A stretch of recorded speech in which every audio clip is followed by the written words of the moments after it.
Cuando lo tiene me dice amén. Yo creo que se pasaron de iglesia. ¿Cuántos tienen el texto bíblico? Sí, yo en El Salvador les enseñé a decir amén, porque allá son peor que aquí.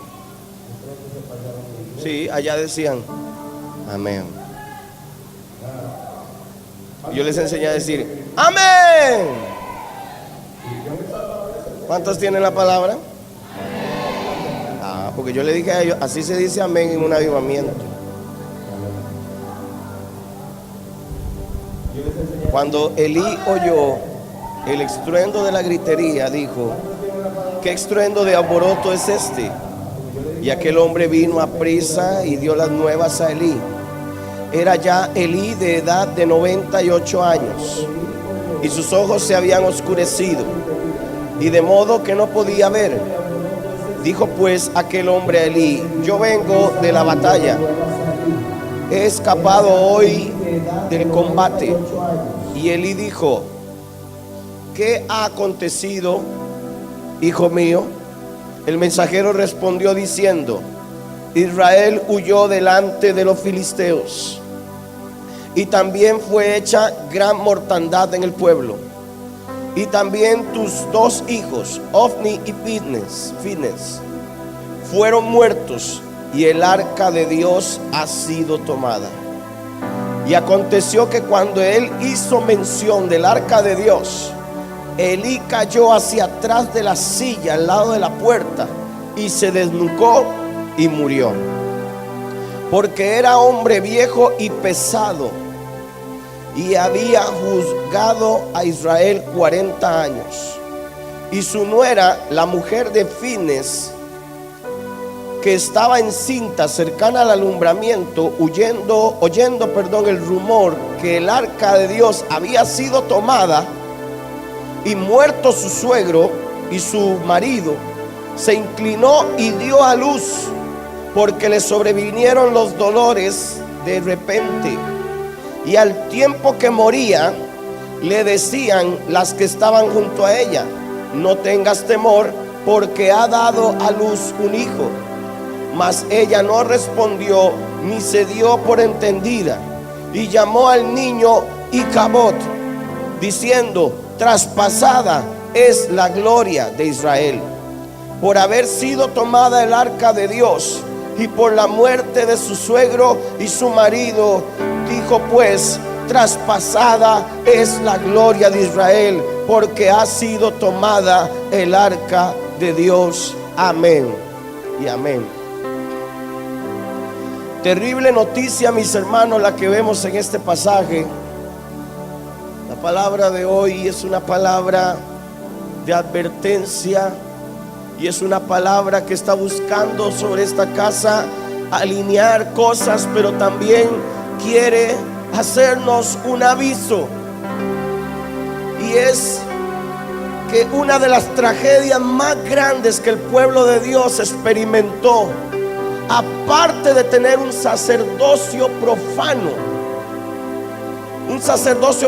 como el de Elí y sus hijos, hasta lo que fue perder la gloria de la presencia de Dios.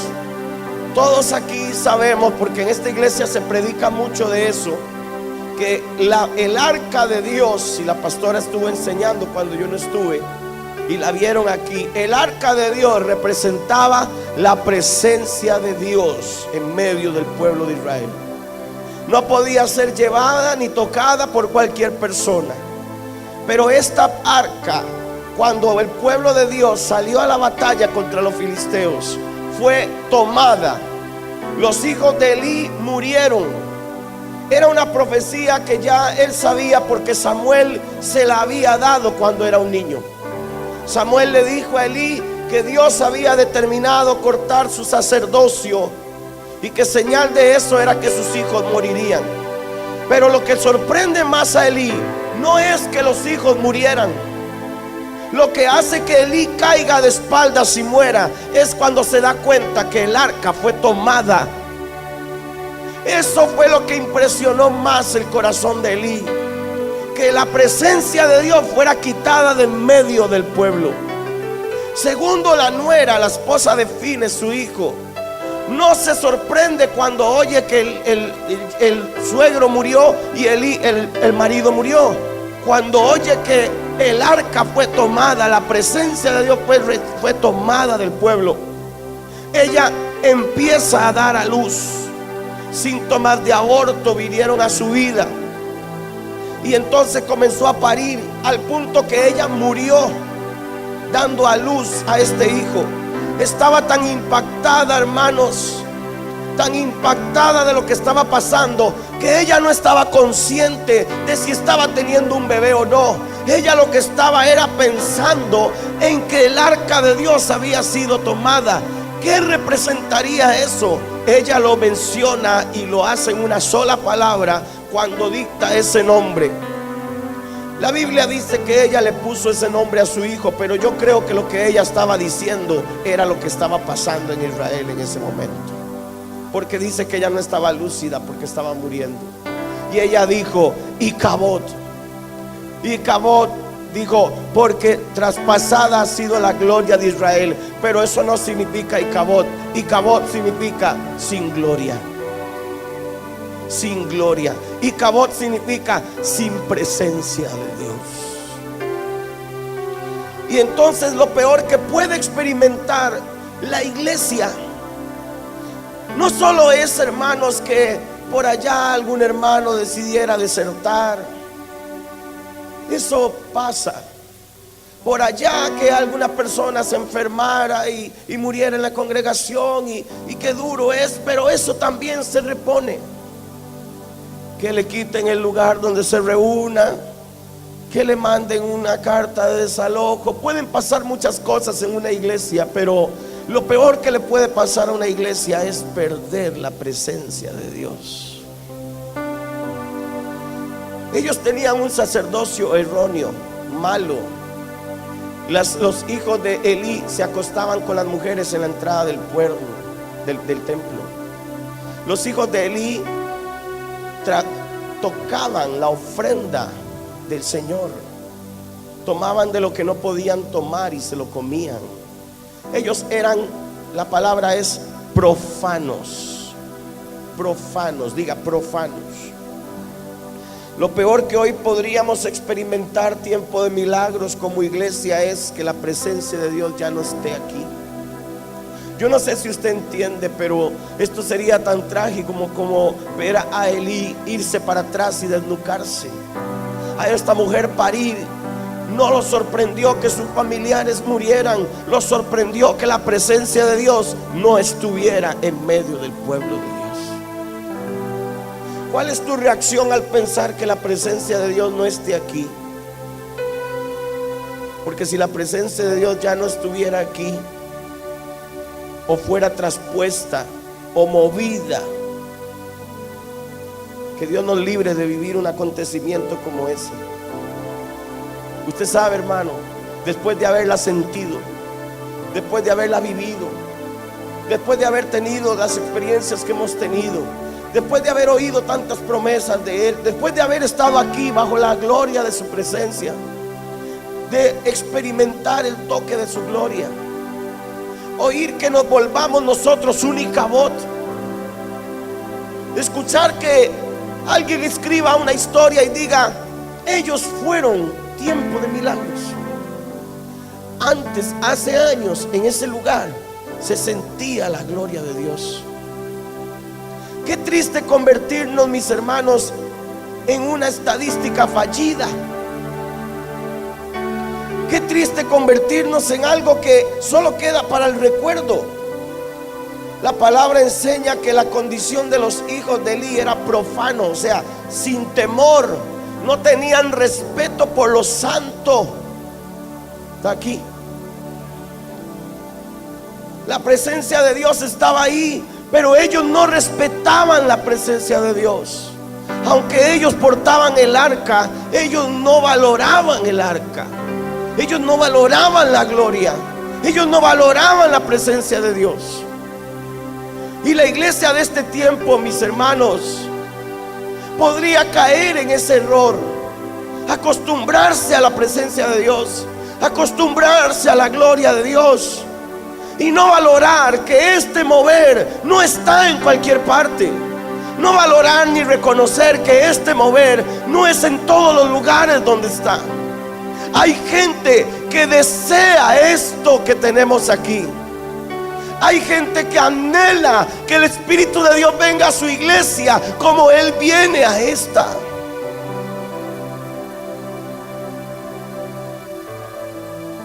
Sin embargo, nos portamos como los hijos de Elí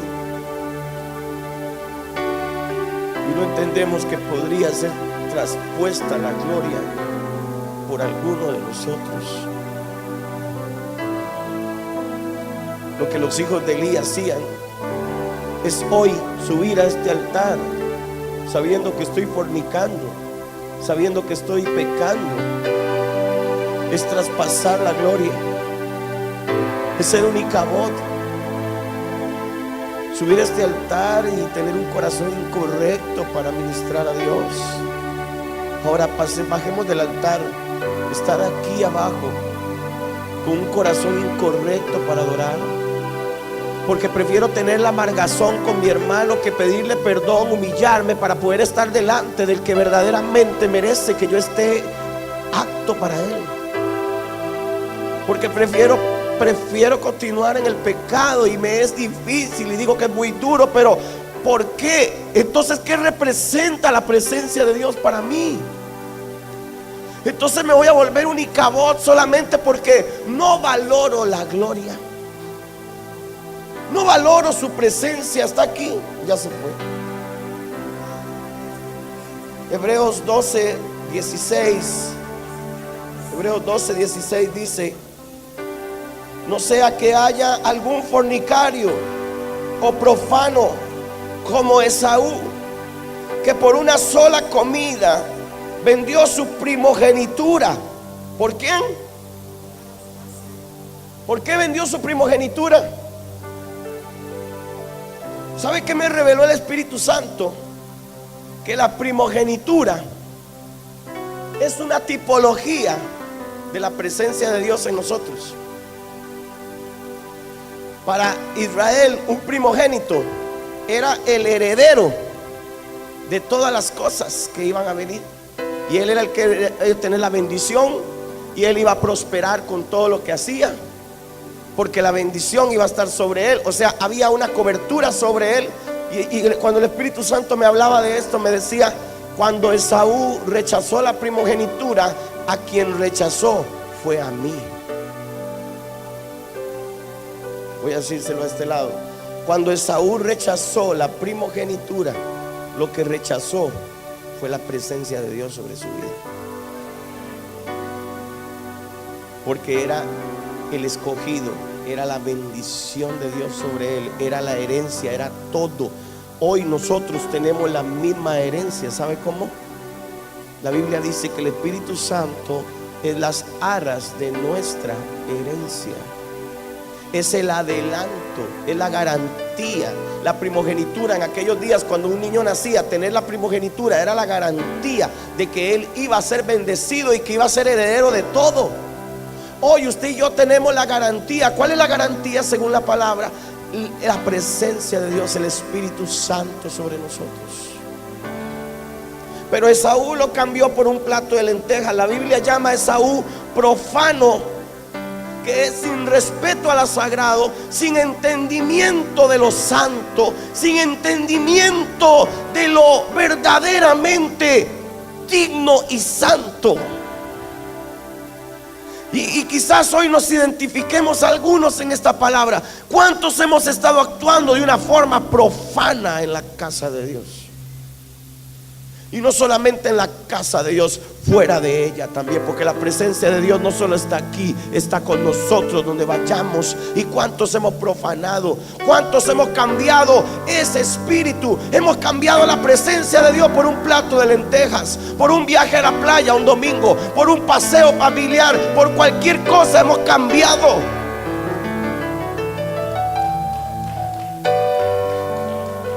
Y perdóneme, no estoy diciendo con esto que no puede pasear. No No, porque todos en algún momento necesitamos tener un tiempo en familia, esparcimiento y fuera. Y a veces por allá uno puede ausentarse un servicio para algo. Pero yo estoy hablando de no tomar eso como un hobby. No, me da igual cualquier día faltar, cualquier día no estar. A mí eso no me da nada. ¿Por qué?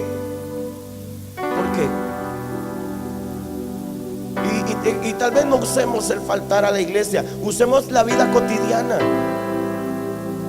Continuamente estamos cambiando nuestra primogenitura por cualquier plato de lentejas que nos ponen enfrente. Tú cambias tu primogenitura cuando te pasas en el celular viendo esas cosas que estás viendo, porque estás cambiando la presencia de Dios que está sobre ti. Cambias la presencia de Dios por el pecado que puedes consumir fácilmente. Cambias la presencia de Dios por tu carácter y tu orgullo. Eres un profano. No te importó, no valoraste lo que el Espíritu de Dios te había dado. Y vámonos acá a la iglesia. Cuidado, nos estamos acostumbrando a recibir, a oír. Porque si hablo mucho del Espíritu Santo durante un tiempo, empiezan las habladurías. Y es que aquí no se habla de otra cosa. Y es que el pastor no conocerá otro tema. Y es que no cree que está saturando a la iglesia con eso. Y es que hay lugares donde valoran tanto la presencia de Dios que les pueden hablar una y otra vez de lo mismo, una y otra vez de lo mismo, y ellos lo siguen escuchando como si fuera la primera vez que lo están oyendo.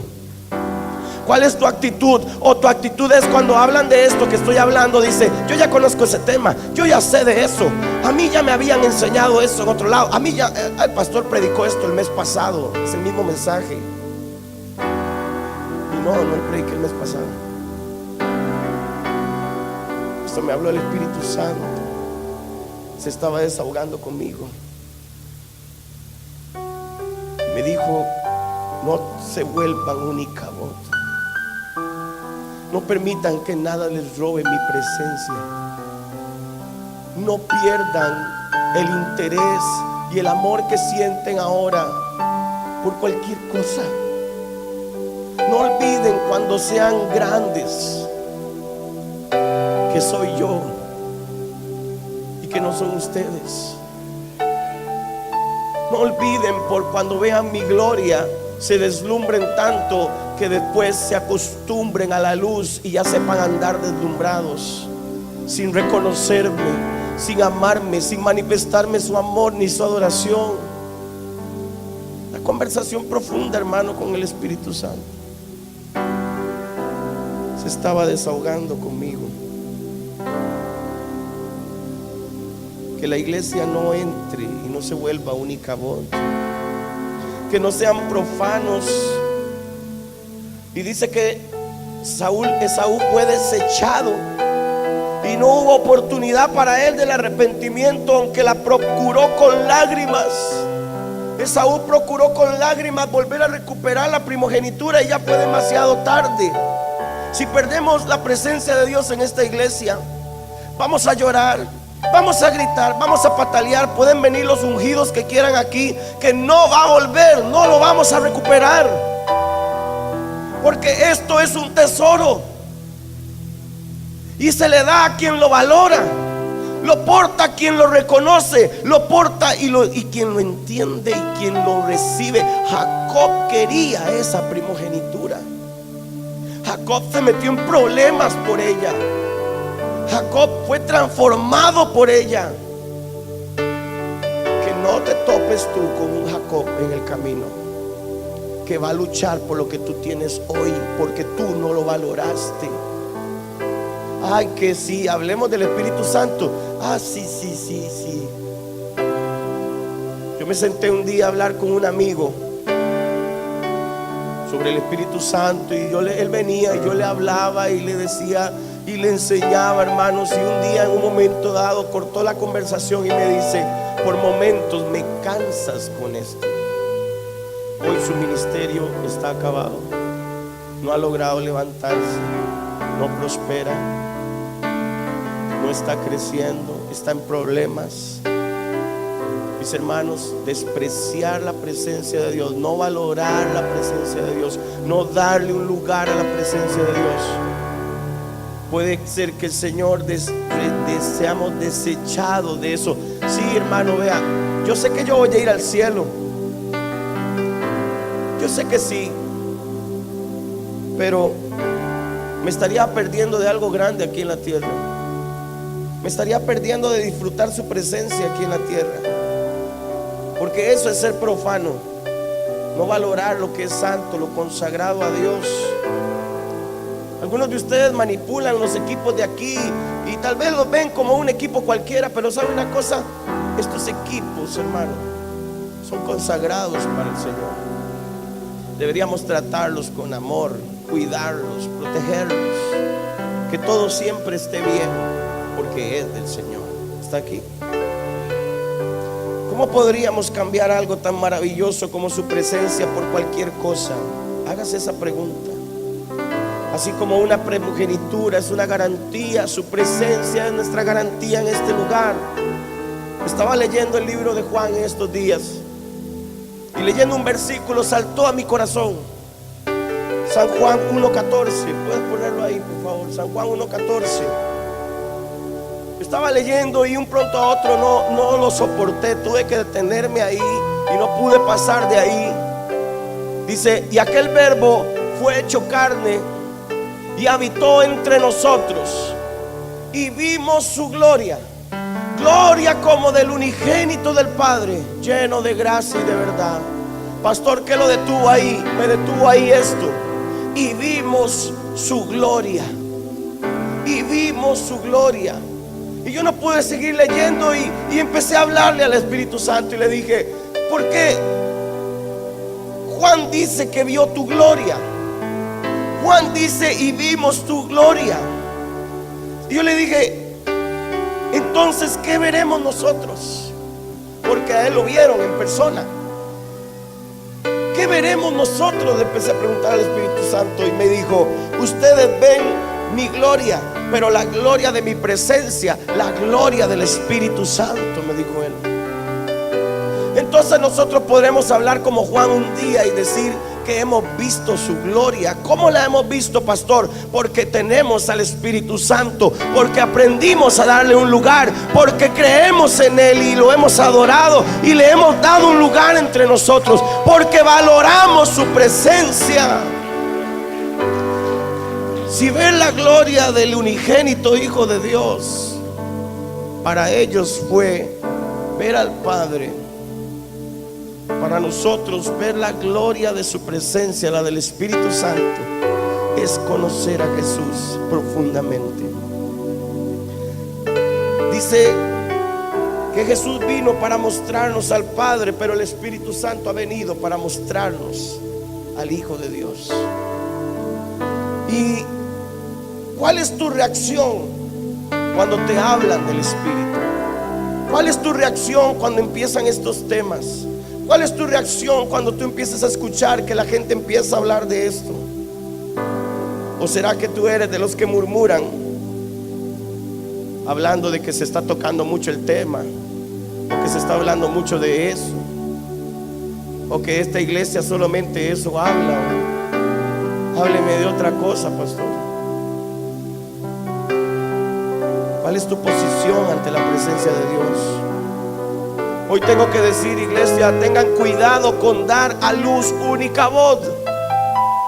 Tengan cuidado, porque tal vez ustedes están embarazados de algo grande de Dios, como esa mujer estaba embarazada de un propósito de Dios. Pero cuando llegó el tiempo de su alumbramiento, fue todo lo contrario. Lo que produjo más bien fue sin gloria. No fue una bendición, fue más bien una marca, una señal de lo que venía. Hoy yo tengo que decirle, iglesia, no nos acostumbremos a la presencia del Señor. No te acostumbres a lo que estás viviendo hoy aquí. No te hagas como una persona que dice: qué bonito estuvo el culto hoy, y cuando sales de aquí sales a hacer otras cosas que sabes que no le agradan a Dios. No caigas en el error de estar acá y también estar viendo el reloj y esperar a ver a qué hora termina el servicio, en vez de valorar este tiempo, valorar la presencia de Dios que está presente, valorar que el Espíritu de Dios está en este lugar, valorar que tenemos su gloria entre nosotros. Tiempo de milagros. Si tú no valoras su presencia, ella se va a apartar. Encontrará un lugar donde sea valorada y nosotros seguiremos siendo una iglesia normal. Como pastor, Saúl fue desechado por Dios y siguió reinando 20 años más, sin gloria, sin presencia. Siguió haciendo lo que estaba haciendo y nunca se dio cuenta que hace tiempos había sido despedido por Dios. Dios despide pero no anuncia. Esaú vendió lo que era importante para él por cualquier cosa. Y después dice que la lloró con arrepentimiento y nada fue suficiente. Pero él siguió. Tuvo tierras, tuvo riquezas, tuvo cosas, pero no tuvo nunca más aquello que había sido dado por el cielo a su vida. Seguiremos siendo una iglesia, seguiremos construyendo, seguiremos haciendo, pero si su presencia no está aquí, mis hermanos, eso no será nada más que uno más en el camino. Cuidado es la palabra clave hoy. Cuidado. Vengo de un lugar estos días allá. Todo sucedió porque yo no he podido dar un informe aquí porque no había tiempo, pero la primera vez que fui, yo pensé por un momento que no había ido a hacer nada, porque fui a conversar con un pastor sobre una cobertura y nada se resolvió, porque al final me di cuenta que nosotros no íbamos a darle cobertura a él, porque en este momento él no estaba serio con el asunto. ¿Qué se refiere, pastor?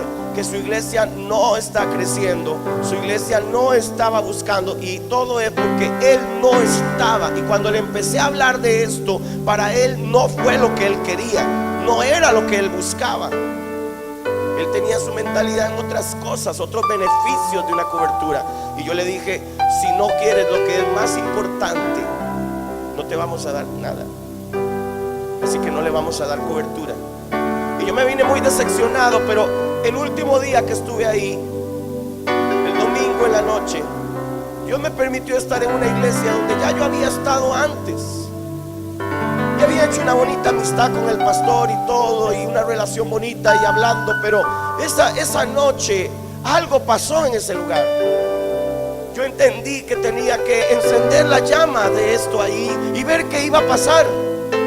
Y esa noche ministré y encendí el fuego del Espíritu, prendí las llamas ahí con el fuego que Dios nos ha dado en este lugar.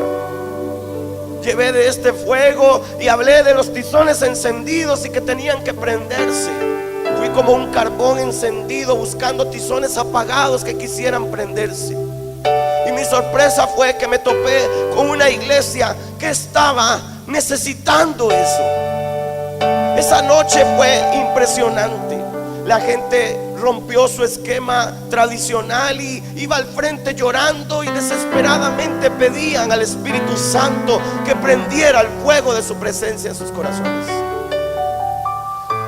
Ese día fue para mí de alguna forma algo como lo he visto aquí antes, y solamente pensé, gloria a ti, Señor, por lo que vas a hacer acá.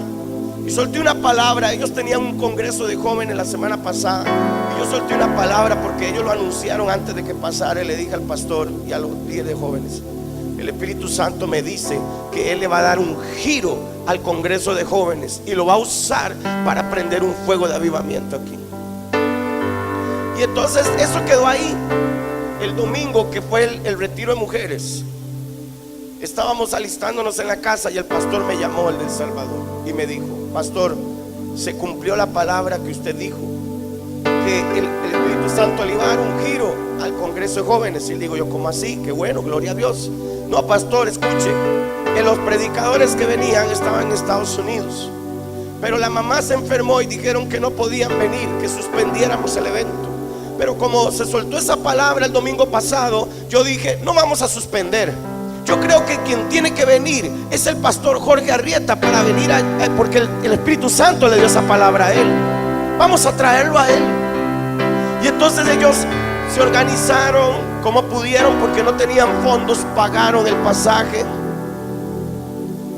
Mi intención era llevar a la pastora, pero no cuadramos las cosas. Los vuelos se habían elevado, había muchas trabas. Uriel todavía no se había recuperado como para dejarlo. Muchas cosas, hermano, pasaron esos días. Y yo me fui la semana pasada. Llegué allá, no tenía agendas en iglesias. Las cosas que se dieron porque se dieron. Y cuando llegué al Congreso, esa mañana que estaba orando, sentía la presencia de Dios muy fuerte en mi vida.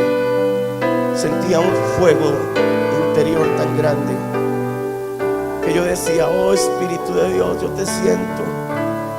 ¿Qué es lo que vas a hacer en este lugar?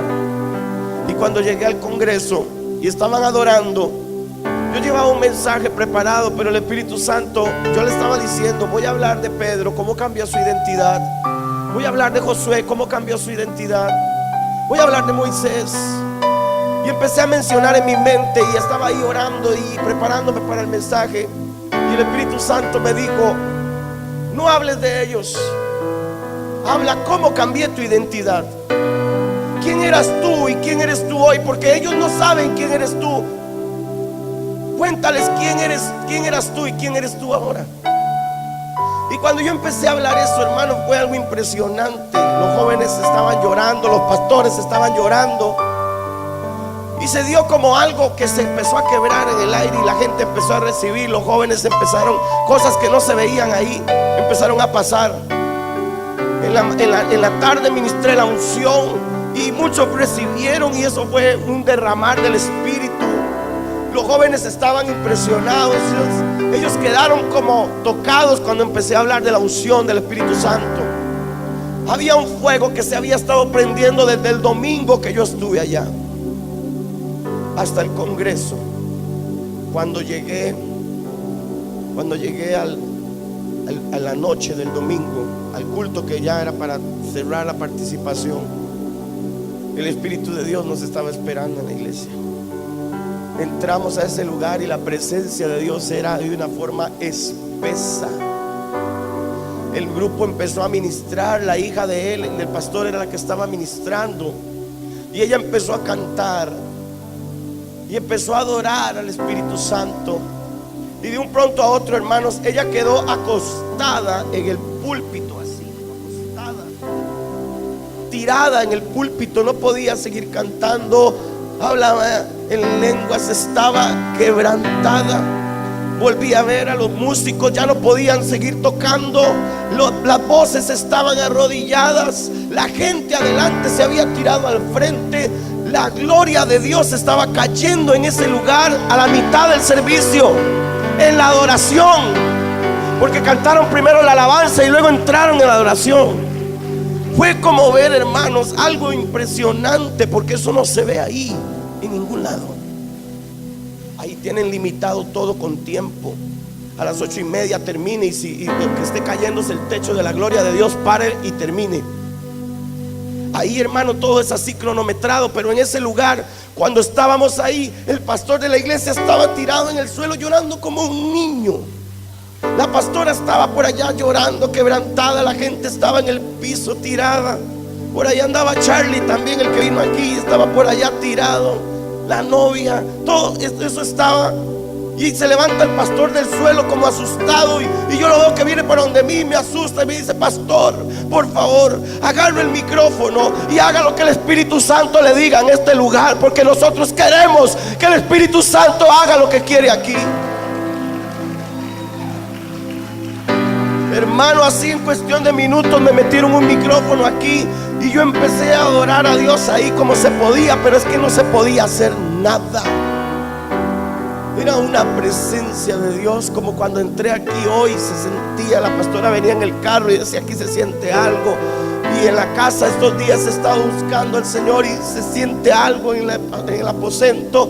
He estado teniendo unas cosas, hermano, tan fuertes con el Espíritu de Dios.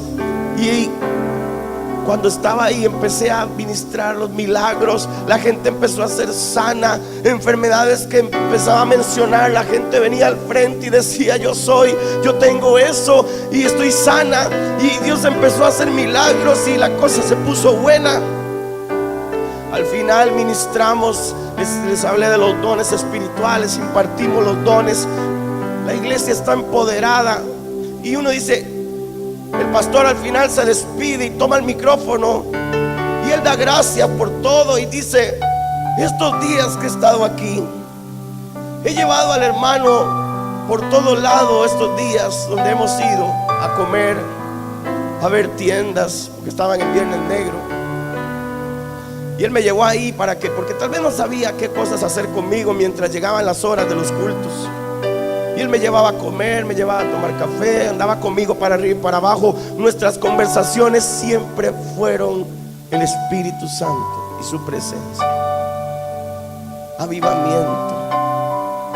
Yo no había entendido nada cuando él se paró en el púlpito y dijo: el pastor tal vez no se dio cuenta, pero estos días yo he estado pegado a él como una esponja, absorbiendo todo lo que hemos estado hablando. No hemos hablado de nada, solo hemos hablado del Espíritu Santo, dice.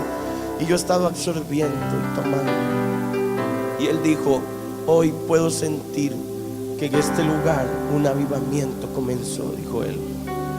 El pastor, porque el día que yo prediqué la primera vez, el domingo, la primera vez que fui, él le invitó al Espíritu Santo a ser el pastor de la iglesia. Él lo invitó, él le dijo que lo hiciera. Y desde ahí eso había venido así. Cuando yo me fui a la casa de él, terminó todo. Ya la gente ahí te busca al final para oración y todo, pero yo me fui a la casa de él, enfrente vive el de la iglesia. El grupo se quedó ensayando porque hoy comenzaban su celebración de 3 días de aniversario. Y ellos estaban ensayando. Y yo estoy ahí sentado en la silla esperando que nos vayamos para una parrillada que nos iban a hacer de despedida. Y entonces donde estoy ahí, yo estoy escuchando las alabanzas y estoy descansando porque, hermano, hubo una demanda esos días ahí. La gente tenía tanta hambre que yo terminaba como escurrido, como ojalá a veces yo quisiera como que aquí me pusieran esa demanda, la unción, que quisieran tanto la presencia de Dios, que la busquen y que la provoquen. Porque ahí era así, hermano. Yo terminé, es más, el día del congreso llegué a la casa y yo quedé rendido en la cama. Estaba escurridítico. Me sacaron el jugo, como dicen. Y ese día yo estaba ahí descansando. Terminó el culto y estaban ensayando y empezaron a adorar el grupo. Empezaron a adorar ahí. Yo estaba escuchando la canción y estaban cantando Digno, ¿no? Y estaban cantando Digno, y luego entraron como en otra canción, y un pronto a otro la que estaba cantando se le quiebra la voz y no se entiende lo que está diciendo. Por allá se oye como que suena un sonido de algo que se cayó, porque como está enfrente de la iglesia todo se oye. Y cuando el pastor llega y se sienta ahí a hablar conmigo otra vez, y le digo yo: pastor, escuche lo que está pasando. Y cuando usted oye, hermano, el grupo, el Espíritu Santo había caído ahí otra vez. El grupo estaba en el suelo, el ensayo fue interrumpido, la gloria de Dios cayó en el ensayo que tenían. Los músicos estaban llorando en el suelo, las voces no podían cantar, gente estaba hablando en lenguas. Eso fue un derramar en el ensayo después del culto. Ensayaban después del culto y ahí estaba derramado el Espíritu Santo. Fue algo. Cuando yo volví a ver al pastor y le dije: ¿está escuchando, pastor, qué está pasando allá? El hombre ya estaba llorando en el sillón. Y me dice: hermano, un avivamiento está comenzando, me dice. Y yo le dije: pastor, tienen hambre, tienen sed, alimente este avivamiento, pastor. Pastor, no lo deje apagarse, no lo deje morirse. Pastor, aliméntelo. Pastor, no importa lo que la gente le diga, no importa lo que le hablen, alimente este avivamiento, por favor, no lo deje apagarse. El pastor lloraba y me decía: yo lo voy a hacer, hermano. El día siguiente él me fue a recoger y no me podía ir a dejar, pero me dijo: pastor, estos días nos marcaron como iglesia. Cuando yo venía de camino, hermanos, yo pensé por un momento: Señor, ¿en qué momento me fuiste a tomar a mí en cuenta para hacer esto? He venido a El Salvador tantas veces, pero hasta ahora creo que vine con un sentido más fuerte. Sin que yo lo pensara, tú me tomaste y me usaste aquí. Y se me retrocedió toda la vida en ese segundo y dije: ¿qué viene a hacer este tico limonense a un país que en ese momento está cruzando un momento difícil, hermano? Hermano, ahí las maras llegan a los pastores al altar, le llevan un teléfono, ellos contestan y es un extorsionista en la cárcel, un marero, diciéndole: o me da esto y esto y esto, le mato a su familia. Ahí, hermano, extorsionan a los que prosperan en los negocios, extorsionan a los pastores. Hace poco habían matado a un pastor. Las maras están tratando de tomar el control, y donde nadie daba nada, donde nadie podría creer que algo iba a pasar, Dios viene y levanta un avivamiento en ese lugar. Yo no sé si usted entiende lo que yo le estoy diciendo. Fue llevar el arca desde aquí, desde este cine, tomar el arca y llevarla al Salvador y ponerla en esa iglesia, en una de las zonas más conflictivas está esa iglesia. No está en la orilla de la calle donde multitudes podrán llegar, no está en un gran edificio lujoso, pero está donde hay gente que quiere la presencia de Dios.